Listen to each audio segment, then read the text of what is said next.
Warning: Aboriginal and Torres Strait Islander viewers are warned that the following program may contain images and voices of deceased or missing persons.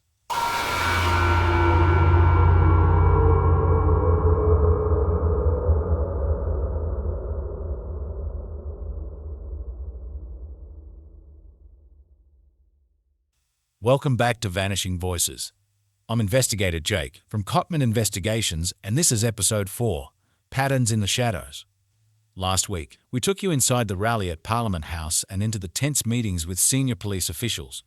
But today, we're diving deeper into the emotional toll on the families of the missing, the systemic issues they face, and whether any real progress is being made in identifying links in these cases. Wesley Lockyer's case is just one of many that have gone unsolved for far too long. For families, the search for justice feels endless, and the system itself often seems like it's working against them.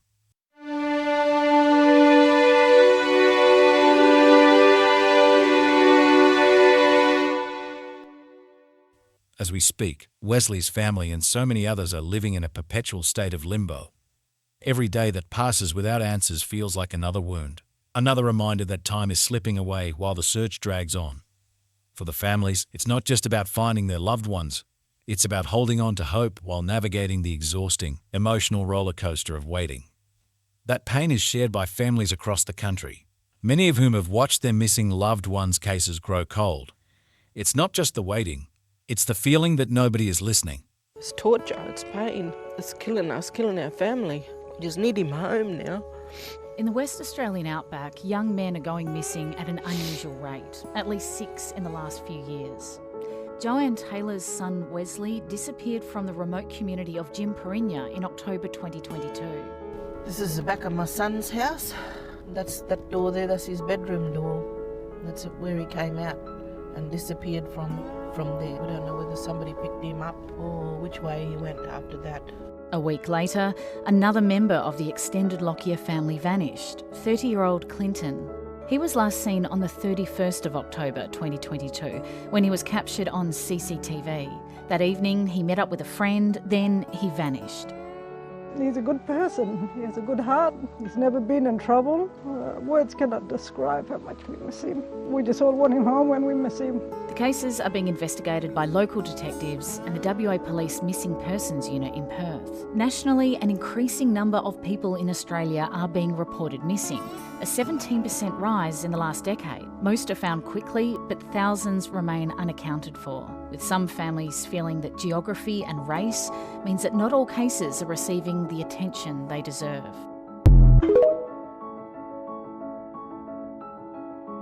And the truth is, the system has failed these families. Wesley's case, and so many like it, reveals a much larger problem. The under-resourced police forces, the lack of urgency, especially in cases involving Indigenous people. It's hard not to feel like there are two different justice systems, one for the privileged and another for the marginalised.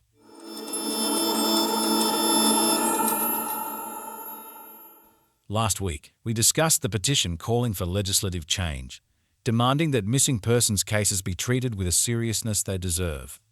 The petition has gained traction, but the question remains, will it be enough?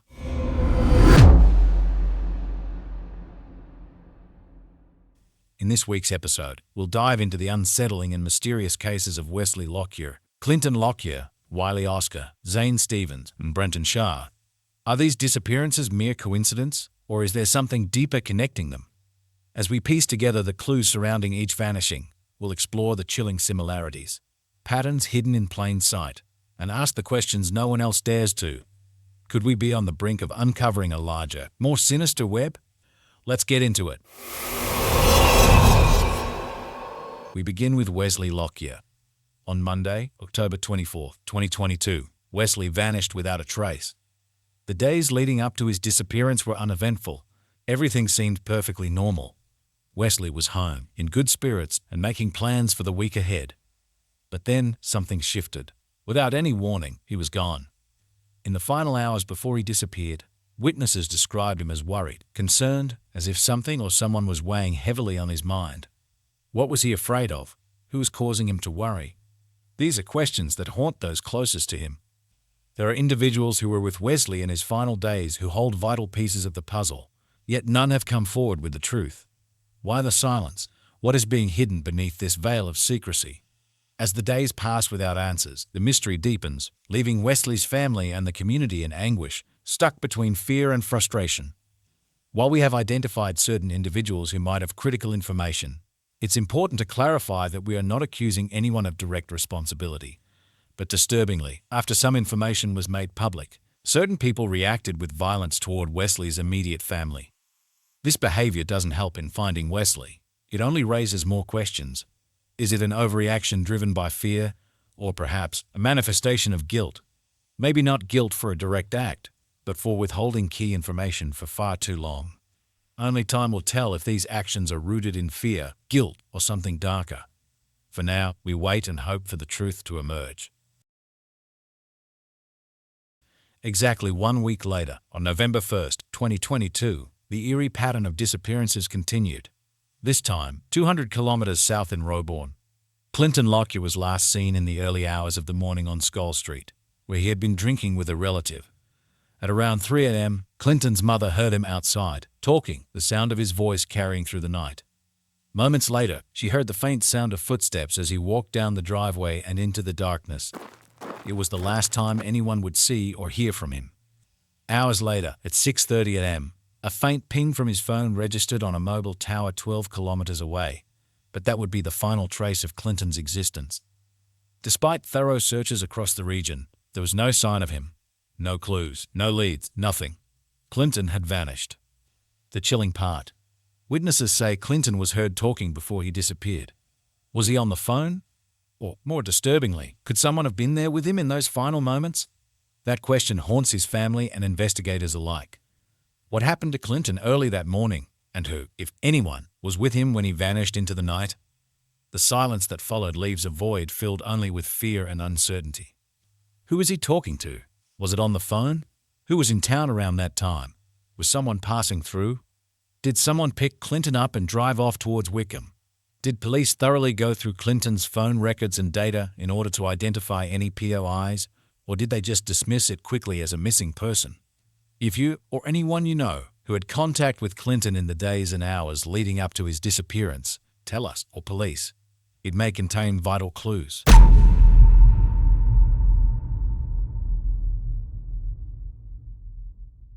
A sinister pattern begins to emerge. Roebourne and Headland are connected by the Northwest Coastal Highway, a route that connects to Broome and Geraldton, where Zane Stevens and Brenton Shah would later disappear, and this same highway ends in Perth. Further north, it links to Fitzroy Crossing, where the next man to vanish, Wylie Oscar, was last seen. Coincidence? Or is this highway the thread that ties these cases together?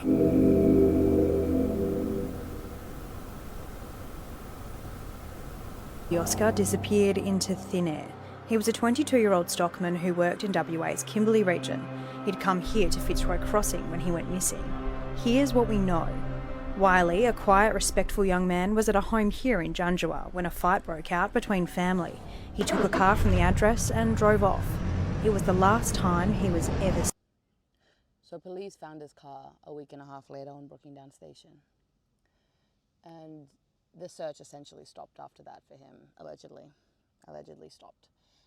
But the thing with his car being found a week and a half later is that when he was reported missing, everyone was notified in the surrounding areas, and someone at Brookingdown Station had said that they ride their helicopter every day.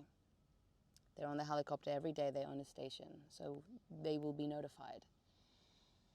But it wasn't anyone on that station that found the car, it was the police that found the car. So if they were in the helicopter every day, how did it take them that long to find his car on the station? On November 4th, 2023, Wylie Oscar left his home in the Junjua community near Fitzroy Crossing after tensions between family members. Wylie was a quiet and gentle soul who didn't like to be around when family were arguing. An experienced bushman, Wylie drove off in an old red Land Cruiser. That vehicle was discovered not far from town, with 2 flat tires and packed with food and water. Yet Wylie was nowhere to be found. Why didn't he walk back to town? Why would someone so skilled in the bush leave supplies behind? Why has there been no sign of him since? Could Wylie have walked toward town and hitched a ride with someone passing through? Who was driving along the isolated roads around Fitzroy Crossing at that time? The questions hang in the air like a dark cloud. Did anyone even bother to check Wylie's phone records or ping the nearest cell tower? And more importantly, did Wylie even have his phone with him when he vanished? Every moment matters. Someone must have seen something, heard something. Did you cross paths with Wylie before he disappeared? Did you speak to him or know anyone who did? The clock is ticking, and with each passing day, the search for answers grows more desperate. The deeper we dig, the more questions surface. Who out there holds the key to unraveling this unsettling mystery? We know a few people who might. 3 men, vanished without a trace. The mystery only grows deeper. Could their disappearances be tied to the shadowy underworld of the drug trade sweeping through the Northwest? Or, more chillingly, is there a serial predator on the loose, stalking these remote areas? With so many unsettling coincidences between the missing men, it's impossible to rule out foul play. Yet, the critical question remains, will the authorities acknowledge the possibility of criminality behind these disappearances, or will they continue filing them away as routine missing persons cases? As long as no body is found, and no one steps forward with the truth, there's nothing concrete to build a case on. Is someone out there committing the perfect crime, preying on men in remote, isolated regions? It's a terrifying thought, but it's one that has to be considered. For now, the truth lies hidden in the shadows, waiting to be uncovered.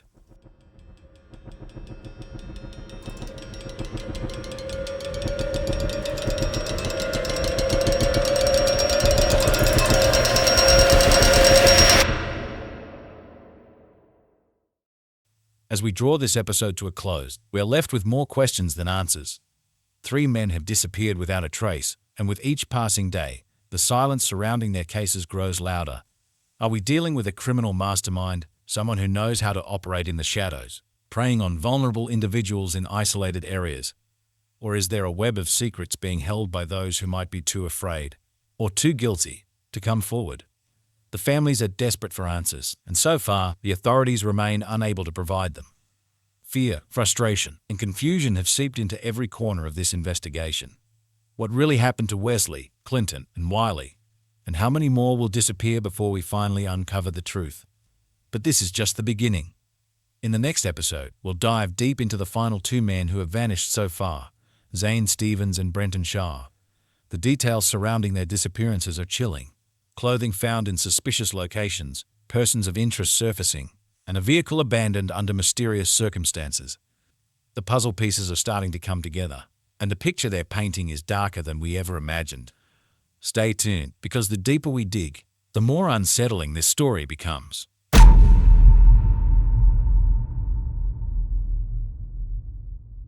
Vanishing Voices is brought to you by Cotman Investigations. If you have any information that may assist, please reach out to us at www.cotmaninvestigations.com or our Facebook page. I'm Investigator Jake. Thank you for listening, and we hope you listen in to the next episode. In the next episode, we will dive deeper into the unsettling cases of Zane Stevens and Brenton Shah. The circumstances surrounding their disappearances are far too connected to be dismissed as coincidence. There are threads here, threads that link them not just to each other, but to the other men who vanished. We know they didn't just disappear into thin air. We've uncovered disturbing details that point to something larger, something far more sinister. These cases are undeniably related, and we will not stop until we unravel the truth. Answers are out there, and we are closing in.